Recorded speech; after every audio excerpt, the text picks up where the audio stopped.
বন্ধুরা সবাইকে ধন্যবাদ জানিয়ে শুরু করছি আজকের এপিসোড।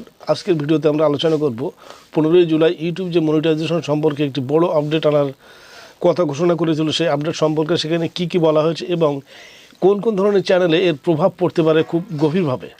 তো বন্ধুরা, ইউটিউব পরিষ্কারভাবে জানিয়ে দিয়েছে যে সমস্ত ক্রিয়েটররা রয়েছে তাদেরকে কিন্তু অরিজিনাল ভিডিও আপলোড করতে বাধ্য করবে। যে কোনো প্রকারে তাদেরকে অরিজিনাল ভিডিও আপলোড করতে হবে, অথবা তারা যদি মনে করে থাকে যে আমরা বিভিন্ন সেকশন থেকে ভিডিও এনে সেখান থেকে কিছু আপডেট করে আপলোড করে দেবো, সেটি কিন্তু বর্তমান চলবে না। তো এক কথায় বলতে গেলে বলা যায়, অন্যের কন্টেন্ট অথবা এআই জেনারেটেড কন্টেন্ট, যে কন্টেন্টই হোক না কেন, সম্পূর্ণভাবে সেখানে নিজের বুদ্ধিমত্তাকে কাজে লাগাতে হবে। নিজের ক্রিয়েটিভিটি যদি না থাকে সেখানে কিন্তু ওই ধরনের কন্টেন্ট সম্পূর্ণভাবে বাতিল করা হবে পরবর্তীতে। এই বিষয়টি সম্পূর্ণভাবে পরিষ্কার যে এই ধরনের কন্টেন্ট ক্রিয়েটর যারা রয়েছে তাদেরকে কিন্তু সম্পূর্ণভাবে শুধরে নিতে হবে, তা না হলে কিন্তু পরবর্তীতে এগোনো মুশকিল হয়ে যাবে।